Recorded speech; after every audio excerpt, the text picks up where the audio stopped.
Olá, hoje é segunda-feira, 12 de maio. Bem-vindos à nossa terceira análise do dia. Hoje, vamos mergulhar em fontes sobre uma crise humanitária bem urgente, a dos refugiados afegãos no Paquistão. O foco principal é essa deportação em massa, sabe? Devolvendo milhares para o Afeganistão agora sob o Talibã. Um risco, assim, gigante, né? Principalmente para mulheres e ativistas. É uma reviravolta e tanto, né? Pensar que o Paquistão foi refúgio por décadas. Exatamente. E o que essas fontes que a gente analisou mostram é uma teia muito complexa. A fragilidade dos direitos dos refugiados batendo de frente com a geopolítica da região, sabe? Não é só uma questão de segurança, como eles dizem. Sim, os números que as fontes trazem dão uma dimensão do problema, né? Fala assim, tipo 4,4 milhões de afegãos no Paquistão. É muita gente. E 1,7 milhão sem documentos. E olha, quase 900 mil chegaram depois que o Talibã voltou em 2021. Mas muitos outros já nasceram lá ou vivem no Paquistão há anos, décadas até. E tem um prazo agora, né? 31 de março de 2025 é a data limite para a saída de todos os estrangeiros sem documentação válida. Isso afeta tanto quem chegou agora, fugindo do Talibã, quanto famílias que já estavam lá, estabelecidas há muito tempo. Parece varrer todo mundo junto, né? Pois é. E a justificativa oficial do Paquistão, pelo que as fontes indicam, é segurança interna. Eles alegam que militantes usam o Afeganistão para atacar o Paquistão. Mas como as ONGs que a gente viu nas fontes enxergam isso? Olha, elas contestam e contestam forte essa narrativa. Entidades como a Anistia Internacional, o ACNUR, que é a Agência da ONU para Refugiados, e a Human Rights Watch, elas sugerem outra coisa. Elas acham que os refugiados estão sendo, usados como bode expiatório, sabe? O ponto levantado nas fontes é que essa política pode ser uma manobra, né, para desviar o foco de problemas internos do Paquistão, tipo a crise econômica, e talvez ganhar alguma força geopolítica. E questiona-se muito essa história dos documentos falsos. Porque, na verdade, até gente registrada pelo ACNUR ou com aqueles cartões ACC que o próprio Paquistão emitiu, está sendo detida e deportada. É complicado. E, para além das justificativas, o custo humano que as fontes descrevem é, devastador. A Anistia Internacional estima mais de 1,5 milhão de deportados desde setembro de 2023. É um número absurdo. Os relatos falam de famílias separadas, gente perdendo os bens ou vendendo por quase nada, crianças fora da escola. E tem um detalhe perturbador sobre abusos, né? Sim, tem sim. As fontes documentam denúncias bem graves de extorsão. Policiais exigindo suborno para liberar gente detida, inclusive mulheres e crianças. É terrível. E ainda por cima impuseram uma taxa de saída de $830. Imagina, para a maioria é impossível pagar isso. Essa devolução forçada viola o princípio de non-refoulement, o de não devolução.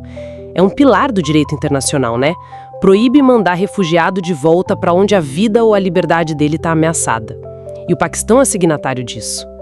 A Human Rights Watch é bem clara. O risco de perseguição, tortura ou morte no retorno ao Afeganistão é real. Um país que já está, sofrendo com fome, falta de tudo sob um regime repressor. E nesse cenário todo, as fontes destacam um grupo que corre um perigo ainda maior: as mulheres ativistas. Parece que pelo menos 60 estariam escondidas no Paquistão. Muitas já sofreram tortura, abuso pelo Talibã e recebem ameaças diretas da inteligência do regime. Os casos são chocantes, como o da ex-jogadora de basquete, que teve a perna amputada num atentado e depois foi detida com violência. É um ponto crítico, sem dúvida. Campanhas da Anistia e do Malala Fund estão pedindo o fim dessas deportações, sabe? Principalmente de mulheres e meninas. O risco para elas é de morte ou desaparecimento. A perseguição policial lá no Paquistão, com batidas, invasões, subornos, ficou mais intensa. E a vulnerabilidade de mulheres sozinhas, sem um homem para acompanhar, é ainda maior. Isso levanta uma questão fundamental, né? Sobre a segurança específica de gênero nessa crise e a responsabilidade de proteger essas mulheres. Certo. E qual tem sido a reação internacional a tudo isso, de acordo com as fontes que a gente analisou? Parece que existe uma distância entre o que foi prometido e o que está acontecendo, né? Exato, é bem isso. Países do Ocidente, tipo EU, Alemanha, Canadá, Austrália, que tinham prometido reassentar afegãos, parece que recuaram ou os processos estão parados. Tem uns 20 mil afegãos que foram aprovados para ir para os EUA, por exemplo, mas estão presos num limbo burocrático lá no Paquistão. Há uma percepção que aparece nas fontes de que os refugiados viraram moeda de troca diplomática, que o Paquistão e o Irã usam isso para pressionar outros países. Isso mostra uma seletividade bem preocupante na resposta global a crises migratórias, né? Curiosamente, o Brasil aparece como uma menção rara, assim, de possível refúgio para algumas dessas ativistas. Entendi. Então, resumindo o que a gente viu nas fontes, é uma crise humanitária enorme, com violações graves de direitos. Os mais vulneráveis, especialmente mulheres que lutaram por direitos, enfrentam um maior perigo. E a resposta internacional, bem, parece insuficiente. Fica essa reflexão, né? Como as promessas de refúgio acabam se desfazendo por causa de pressões políticas, econômicas. E quem fica na pior são justamente aqueles que mais denunciaram a opressão. Uma situação de vulnerabilidade extrema. Bom, faremos um breve intervalo agora. Na volta, a gente continua a nossa análise, mas aí focando nas deportações dos Estados Unidos. Até já!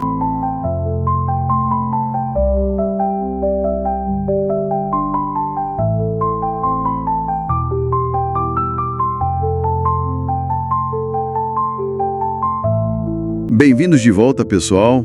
Agora vamos mergulhar um ponto central do material que recebemos. As políticas e práticas de deportação nos Estados Unidos. Exatamente. O que a gente vê nas fontes é tipo uma abordagem que foi além da retórica, sabe? Não só intensificou aquele discurso de invasão na fronteira, mas implementou medidas, com consequências bem sérias. Sérias mesmo. Por exemplo, a suspensão daquele aplicativo, o CBP One, para agendar asilo. Isso, segundo os relatos, cancelou, milhares de agendamentos. Deixou muita gente numa situação complicada no México. E não foi só isso, né? As fontes também falam de uma militarização maior na fronteira, tropas americanas e tal. Sim, e com o apoio do México para conter o fluxo lá mesmo, o que dificultou ainda mais, né, o acesso ao processo de asilo. Exato. E as deportações, bom, aí a coisa ficou mais alarmante. Os documentos mostram voos levando gente direto para Venezuela. Direto para Venezuela. Sim, e alguns saindo, olha só, de Guantánamo. De Guantánamo? Nossa!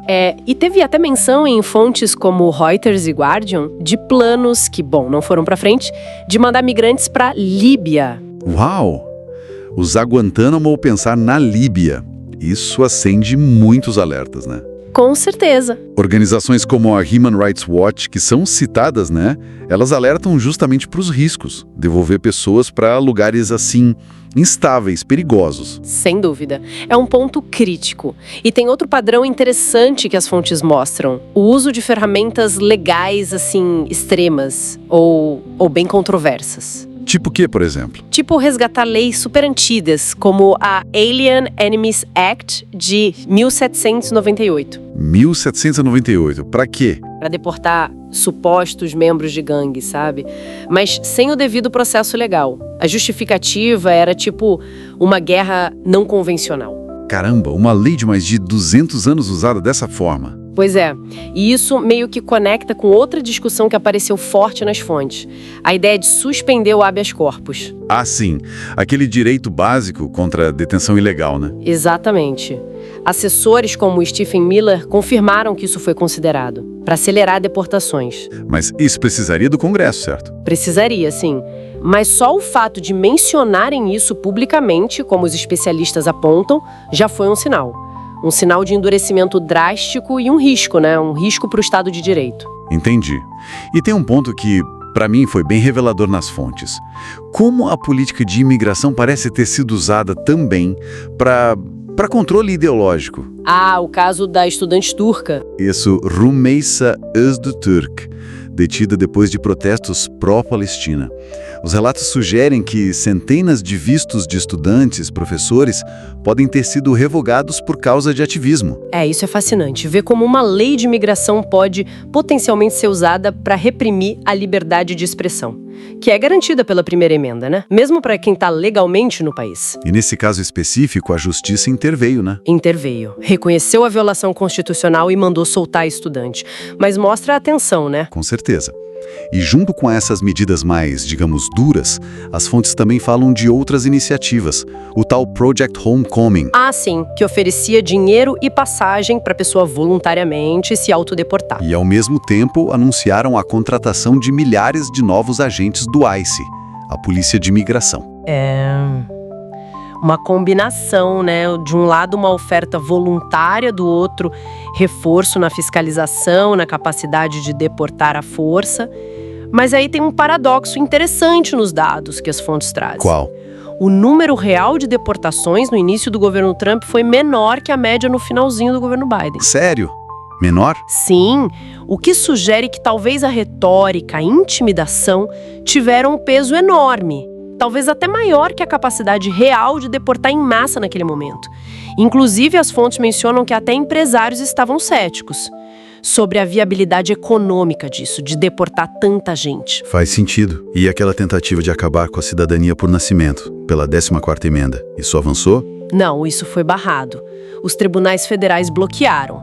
Ficou claro que não dá para mudar a Constituição assim por decreto presidencial. Entendi. Mas a ameaça em si, né, como o pessoal do Brennan Center analisou nas fontes, já mandou uma mensagem política forte, de exclusão, questionando um direito que está lá há mais de um século. Entendi. Bem, esses são pontos realmente cruciais sobre deportações e as táticas associadas que encontramos nas fontes. Muita coisa para pensar. Vamos fazer agora o nosso último intervalo rapidinho. A gente volta em instantes para a parte final dessa nossa exploração a fundo dos materiais.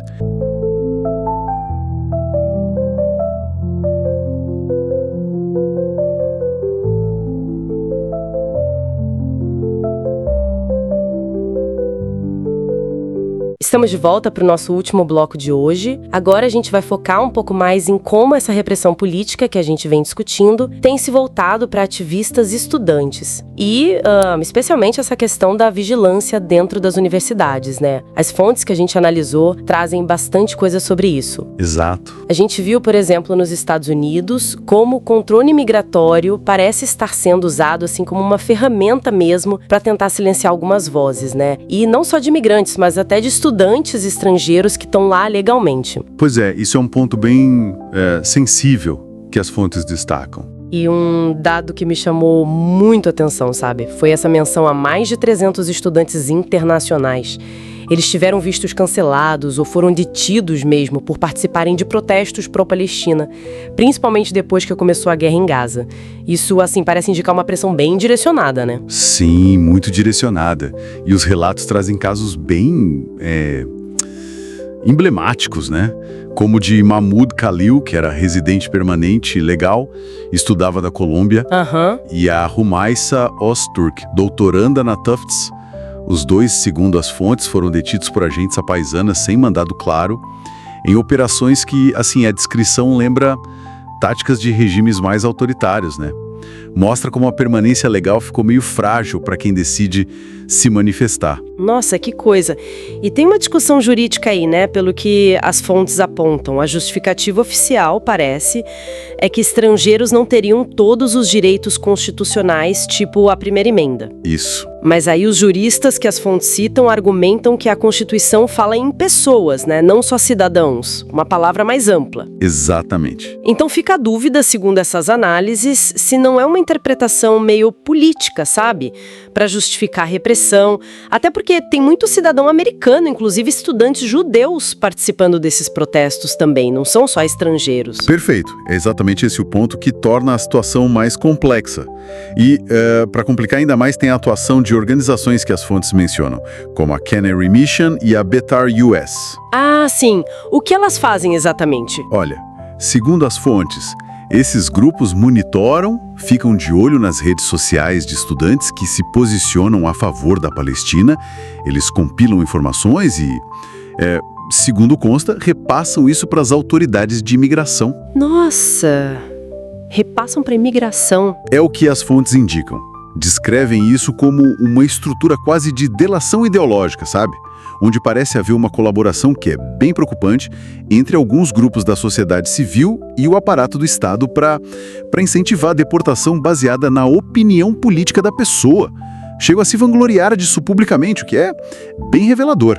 Que coisa séria isso. E as universidades? Como elas entram nessa história, segundo o material? Elas colaboram com isso ou se omitem? É uma boa pergunta. As fontes sugerem que varia. Algumas instituições podem sim estar colaborando com as autoridades para identificar estudantes ativistas. Em outros casos, talvez adotem uma postura mais de omissão, né? Diante de abusos que podem estar acontecendo ali no próprio campus. E essa pressão, vale dizer, não parece ser só nos Estados Unidos.